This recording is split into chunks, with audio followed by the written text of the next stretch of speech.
Hi everyone, I am Dr. Apala and welcome to this new session of Let's Talk Tuesday, where we will talk about things that matter.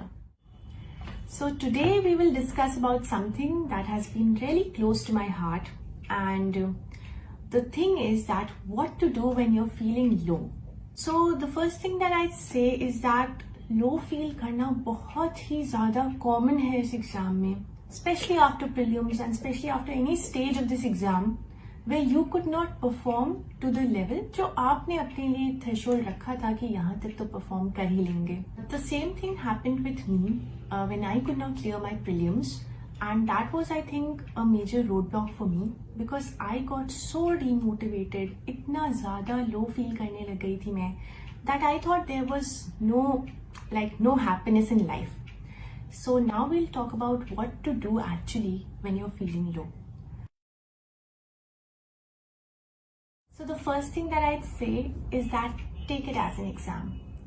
Because बहुत बार ऐसा होता है that हम एक exam को अपनी लाइफ के बियॉन्ड देखने लग जाते हैं, and there are so many over glorified stories on the media and on social media that हमें लगने लगता है कि हमारी लाइफ में इस एग्जाम के अलावा कोई और खुशी नहीं है and there is no purpose to our life except for clearing the UPSC exam.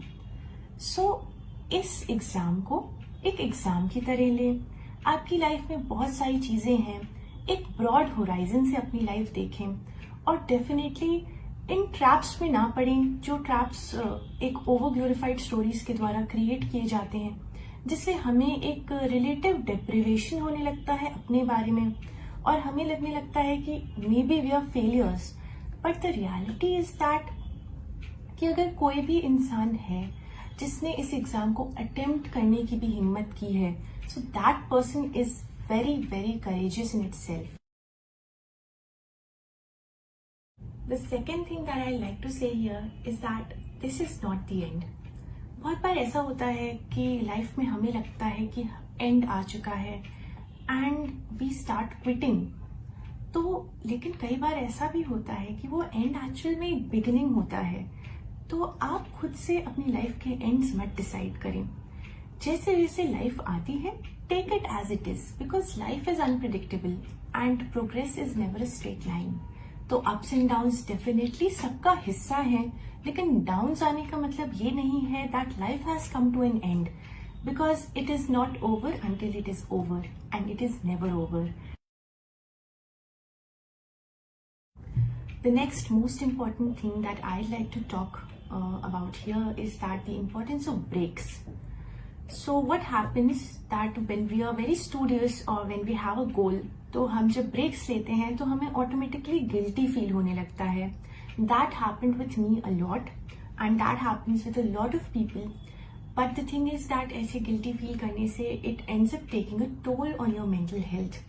And आपको रियलाइज भी नहीं होगा और आपकी मेंटल हेल्थ डाउन होती जाएगी and one day you start feeling कि मुझे कुछ समझ नहीं आ रहा है, मुझे कुछ याद नहीं हो रहा है, I am feeling so low. And still उसके बाद भी आपको लगेगा कि ब्रेक नहीं लेना है. That is a wrong attitude and I change my attitude. I was someone who would never take breaks but I changed it. I started going on breaks with my mother.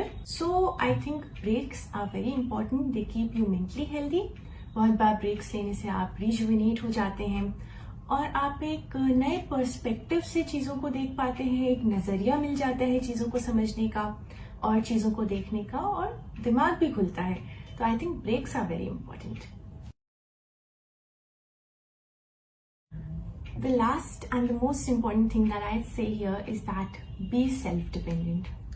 बहुत बार ऐसा होता है कि हम अपने failures के कारण या setbacks के कारण we start depending too much on people और वो एक तरह से एक toxic relationship का form ले लेता है. It might be a relationship, it might be a friendship, it can be anything.